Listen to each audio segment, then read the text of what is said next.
All right, guys, I'm finally here. It's about 9:57 on Monday night. You guys know that I want to be up and rolling, published and posted by 8, but circumstances tonight just didn't allow for that. So full transparency, there was a miscommunication between me and my husband about his after school duties versus what I needed to get done. And so I had the kids, and long story short, I'm here and I'm ready to go to talk about authenticity for episode 6. So, welcome back into my classroom. This is the view behind my desk. So, this is the direction that I face. So, in front of me is the whiteboard, and to the right, your left are where my students sit, and then the wall with my computer and stuff is over here. So, this is my daily seat. This is my daily view. And I was talking to my mom on the way up here, and she just made the comment, you live in your classroom. And for a lot of us, that is what we do. We live in our classroom. So I'm going to do this, and I'm really excited. Hopefully, by the time you listen to this, you can be listening to it while you're getting ready for school, on your way to school, during your lunch break, because ultimately, I want to encourage you to stay inside the classroom, and I want to equip you with some very easy things that can make a simple difference. So tonight, I'm talking about authenticities, being authentic people that will allow us to teach authentically. So to start, a lot of times we hear, your students won't care what you know until they know that you care. And I truly believe that that begins with them seeing the real us, the real person, aside from your PhD or aside from your master's or aside from just your passion, so to speak. What's very popular in today's culture is this idea of being you. No, y'all right, boo. Be you, do you. Which is what I hear a lot of my students say, which just means be genuine, be authentic. If that's what you like or dislike, then be proud of that and be very strong in that stance. And so we encourage that in our students, and yet we don't hold ourselves to the same standards. And so because of that, the reason that we give is because we're professionals. And in doing so, in being extremely authentic, would lead towards unprofessionalism, which I agree. There is very much maybe not a thin line, but a narrow line between the two. Obviously, what we do on Saturday nights sometimes should not be shared in front of our students. You elementary teachers, especially, us high school, us secondary people may get away with a little bit more in a joking manner than elementary students, because they ask so many questions, right? But in this episode, and because of the topic, I wanted to mirror that. And so as you can see, I have a t-shirt on because that's usually what I wear as soon as I get home. This is my natural hair. So I'm going very authentic and genuine there. I have zero makeup on. So all of this is very intentional because for us women, we wouldn't dream about going to school without makeup on, or dream about not fixing, our hair before we get in the car. And sometimes I truly think our students need to see that. The no makeup usually becomes this, oh, miss, you don't feel good. And so we have to juggle that carefully because we don't want to be offended because, oh, why? Just because I'm not wearing makeup, you think I'm sick? Which they don't mean that. They just mean, hey, you look different. And a lot of times, hopefully, when I've done this every now and then, I say, yeah, I'm just not wearing makeup. I had a rough morning, didn't have time, or maybe just didn't feel like it because I'm exhausted. And it just takes a lot out of me. So what you see is intentional for the topic of authenticity. So I pride myself. Those of you who know me very well, who watch, I hope you can agree that I pride myself in being authentic and being genuine. What you see is what you get.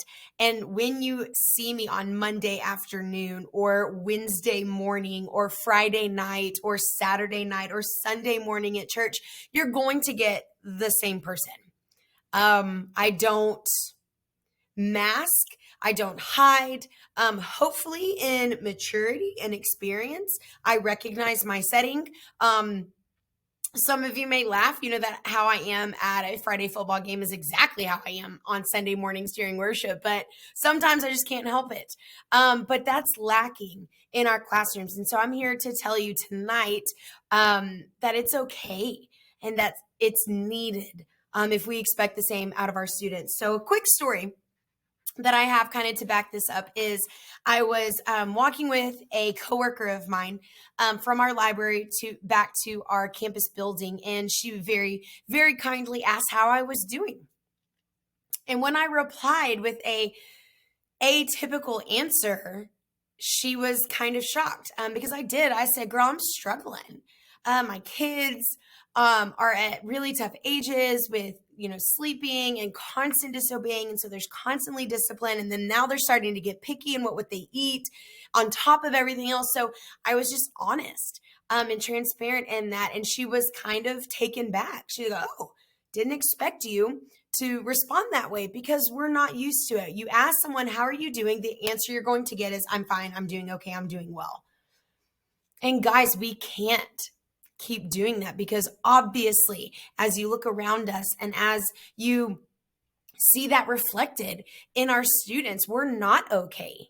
And there does need to be a balance between the same student having a terrible day or having a meltdown or every single day, right? There's got to be moments where we kind of come alongside that and say, hey, how can I help? Let's get you out of this rut. But I told her that it was just not a good time for me.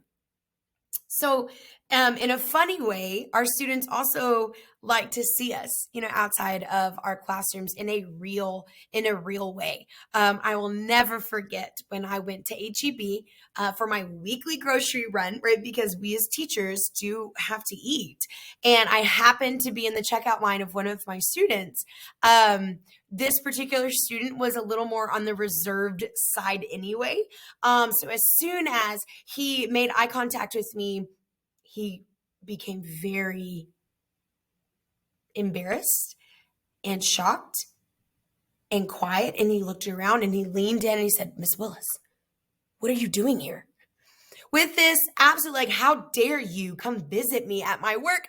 And I tried not to respond in hilarity because I thought it was. And so I kind of looked around and I looked at the conveyor belt with all of my groceries and I said, I got to eat because they're just not used to it. They're not used to seeing us in authentic settings, as average human beings that do require nutrition to sustain our lives and so on. What's going to lead me into the rest of our time together is an article that I found from BoredTeachers.com. If you are not familiar with BoredTeachers, I would recommend it because a lot of the material they put out is helpful. It is funny. A lot of times those are the really hysterical memes about education, about teachers that BoredTeachers do put out. Not always helpful, sometimes therapeutic. Because someone out there feels the same way I do. So that's very enjoyable. So the title of the article that I'm going to go through in the next 10 minutes or so is titled 20 Things Teachers Want to Say to Their Students But Can't. All right, so I want to give credit to this person. This person's name is Angela Barton, who authored this back in January. And so I first want to say, Angela, I don't know who you are. I'm very grateful for this. I teach in Texas. I'm not sure where your experience lies, but I'm going to go through this, not necessarily disagreeing that we should or shouldn't say, but I think a lot of these items, maybe not all 20, are things that are lacking in our classrooms with authenticity. And so there becomes this massive gap between I'm the adult, you respect me, we have nothing in common. You need to sit down, listen to what I say, learn, and then leave. And maybe not that harsh, but if we let go of some of these ticket items, then I think one, we would enjoy our class and our lessons and our materials more, and our students would have a lot more buy-in. So to lead me into that, one of my favorite verses is 1 Corinthians 10:31, and it says, whether you eat or drink, whatever you do all for the glory of God. And so hopefully that is what, as believers in education, that's what guides us every single day that we walk into our rooms, is ultimately what I say, what I teach, what I do, the conversations we have, the thoughts that enter into my head, all glorify the Lord, and in turn outpours that to our classes and to our students. So number 1 says, your parents are, how shall I say it, wrong. I have never said that, because I do agree that is something that we should not say, or maybe can't say, because I'm a big believer in respecting parents, and they are parents for a reason. You know, whether it's grandparents, aunts, uncles, older sisters, older brothers, whatever it is, they have the authority over. So I would never preach or encourage authenticity in disagreeing with whatever their guardian has said or done, right? Number 2, who cares how many likes on Instagram you have? Man, I've said this, I can't tell you how many times. Trying to be authentically engaging in their actual lives, because social media is not their life. Some of them, right, may go on to get paid by social media platforms, but it is not their life. So I would encourage us, if that's how you feel, then tell them that. Give them a little bit of a grip of reality there. And if you disagree with it, then pull up your own picture and tell them how many likes you have. I don't know. Number 3, I agree that teacher sucks. This is a huge one, you guys, especially for us in the secondary classroom. Elementary teachers, I know it's not the same for y'all, because in my experience and with my friends, students only have 1 or 2 teachers at a time. And so it's very hard to confirm or to agree with this statement. But at the high school level, when they have 6, 7, 8, sometimes 9 different teachers, hearing their conversations in class can sometimes lean this direction. And I want to validate them in those tough discussions when they're almost in tears because this class is so difficult or this teacher is so rude. And so I want to validate them. I want them to feel like they are heard, obviously without agreement. I would never say, yeah, that teacher sucks. That is not helpful. That is not edifying. That is not uplifting. And that is not professional.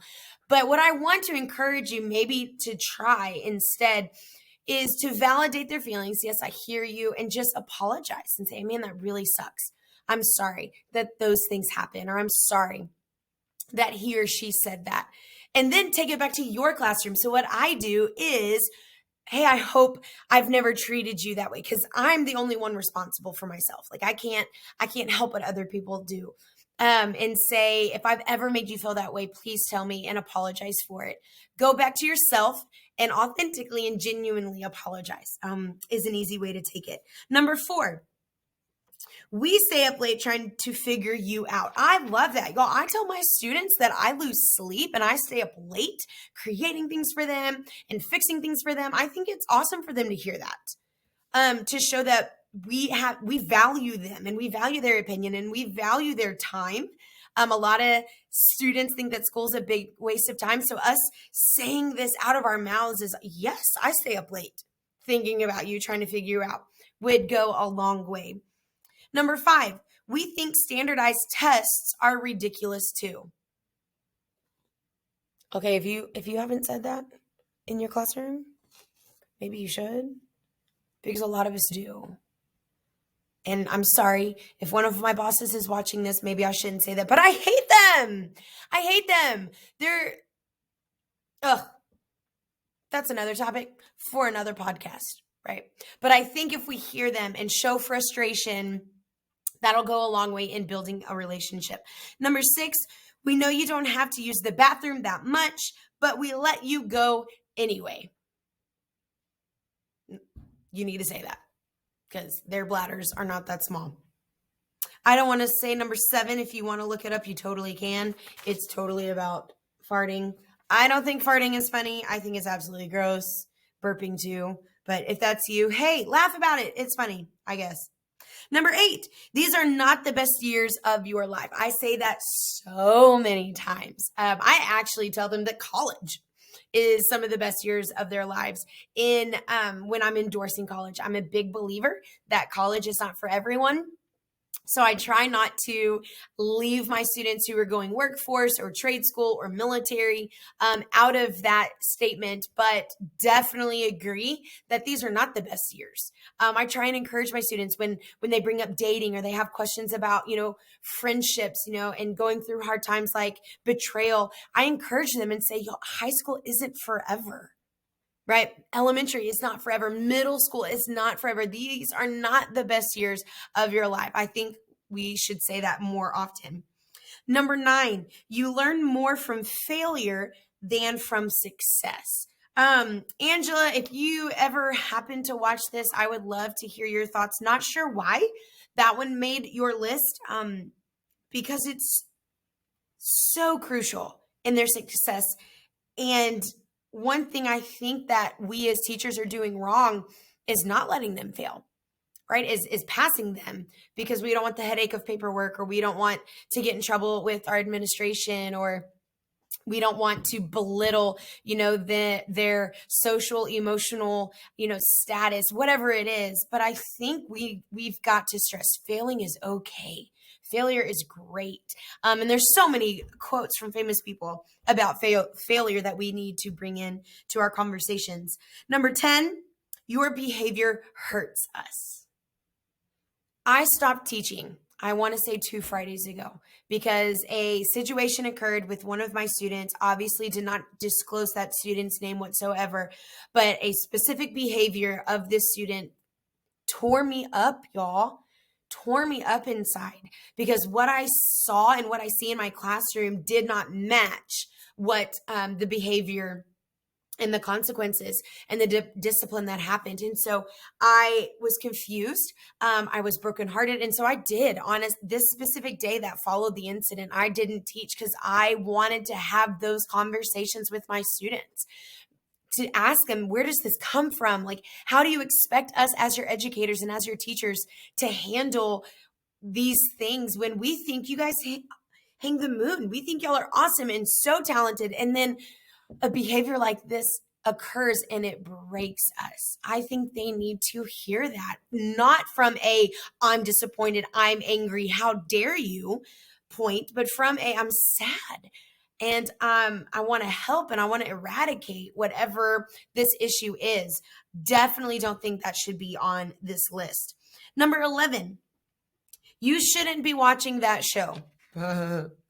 Sorry, Mom and Dad, but I say that a lot, especially when 13 Reasons Why came out. I was a big, very outspoken person about turn it off, don't watch it, that's terrible. I have very strong feelings about serial killer shows, like Saw.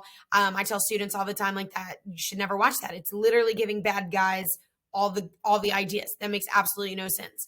The shows, that are soft porn.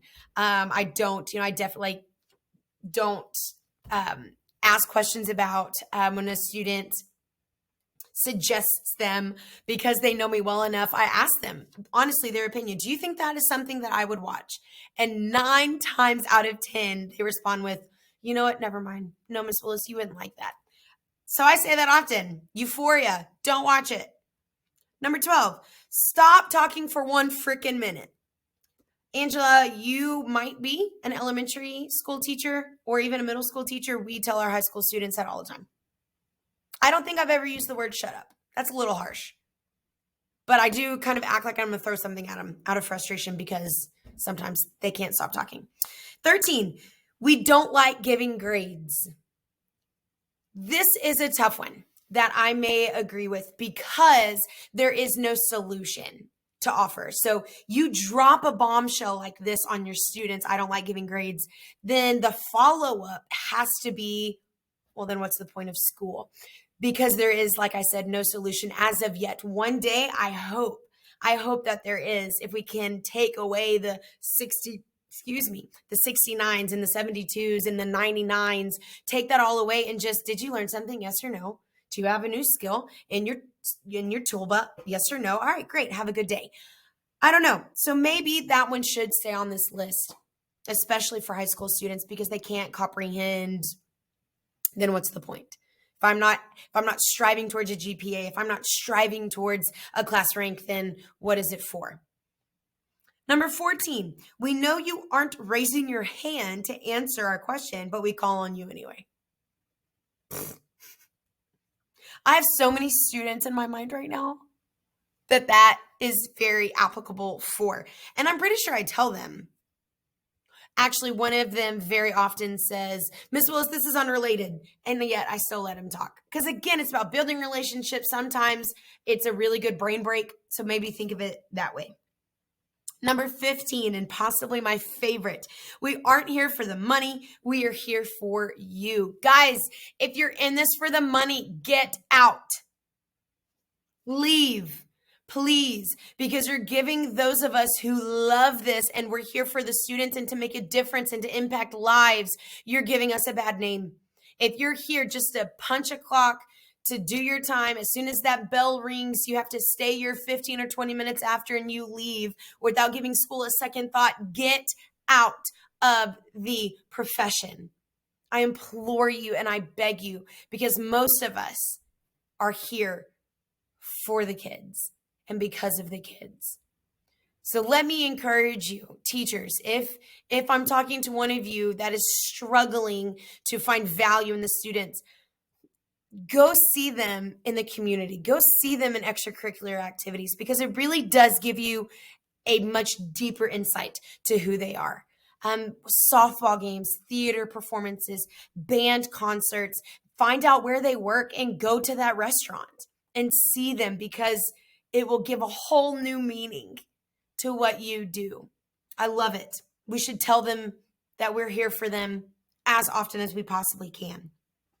Number 16, we have a hard time putting our phones away also. Valid. We should tell them that. But we are adults and we are professionals, so we do need to set the standard. So teachers, get off your phones. If you're on Facebook, if you're posting during school, obviously the lunch hour is different, maybe a conference period, get off your phone. You have other work to do. Number 17, yes, school is boring sometimes. I love it. I hate thinking that my class is boring. Definitely don't want it to be. But there are times where that's okay, because sometimes life is boring. Sitting in that massive waiting room for jury duty, waiting for your number to be called, that's pretty boring. But it's a part of life, and it's part of being a solid citizen here in the United States. Sometimes sitting in traffic for 3 hours, thank you, Houston, is boring. But what else are you going to do? You know, like, we have to teach our students that boring is okay sometimes, because I can't always be a performing monkey in heels, right? Number 18, the pandemic has robbed you of a lot. I think we as an education system have told them this particular group that very often. I think they are well educated in the idea that they've missed out on a lot and that they are struggling with a lot.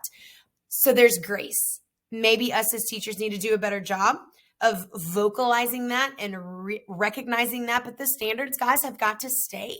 Yes, the pandemic robbed them, but there's no reason to keep the standard down here, because if we don't push them, then they won't make up that gap, right? Number 19, only 2 more left. Number 19, maybe you shouldn't be an accountant if you hate math. Truth. With a capital T. We, high school teachers especially, must do a better job of speaking reality into them. I'm all about chasing dreams. I'm all about shooting for the stars. But there has to be a point, and maybe it shouldn't come from us. Angela, maybe I agree with you here. Maybe it should come from the home, but it's not.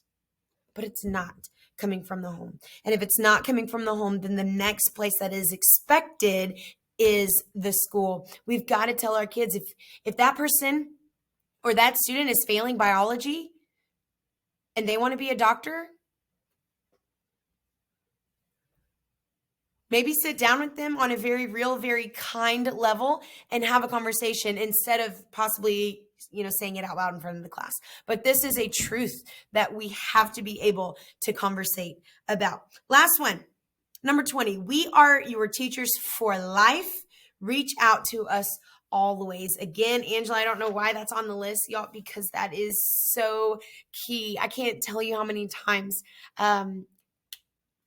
old students, gone away students have reached out to my dad, over the years. He's been teaching since 84, 85. And so he's obviously going on decades in this profession. And so many times those students have reached out to him, maybe not for help, right? But definitely to catch up with, to reach out to. So teachers, especially senior teachers. I had the pleasure of teaching senior year one time, and I loved it because everything they did was this pivotal, awesome moment that was fleeting. They weren't going to get some of these memories back. So I seized every moment with them, and definitely April and May of that year told them, maybe obviously don't give your cell phone number out, but tell them, hey, upon your graduation, you like me on Instagram, you follow me on Twitter, you become Facebook friends, because I'm here and I will always be here for you. And I'd love to hear about your life, and I'd love to find out about your milestones that will continue happening. I'd love to be at your wedding or your college graduation or receive your first baby announcement, things like that. This is why we're here, right? To be a lifelong learner with them and a lifelong teacher along with them, someone that they can always reach out to, always come back to for a sense of belonging, for a sense of hope, right? That maybe what they're doing is a good thing, right? So 20 things about being authentic. All of those things, guys, is just being who we are. So I'll leave you with this. It's 1 Peter 1:7. It says, these trials, education, will show your faith is genuine. So believers, public educators who are believers in Jesus Christ, that's us. They will see our faith because of our authenticity, because we're the same no matter where they see us, because they see that we truly do care. It is being tested as fire tests and purifies gold. Through your faith is far more precious than mere gold. So when your faith remains strong through many trials, it will bring you much praise and glory and honor on the day when Jesus Christ is revealed to the whole world. Right? So with that being said, you guys, I am so grateful that you stuck with me for the last almost 30 minutes. Not only that, but also way past 8 o'clock, which is my promised airtime, my promised published time. So please forgive me for that. I'm being authentic with you and transparent with you about what happened today. I'm looking forward to next week already. Again, follow me on Instagram at Inside the Classroom. Send emails to insidetheclassroom@protonmail.com. Facebook page will go up soon. I ran into a couple of snags with that. Otherwise, love you guys. Be authentic this week and teach authentically, because I promise it will make a difference.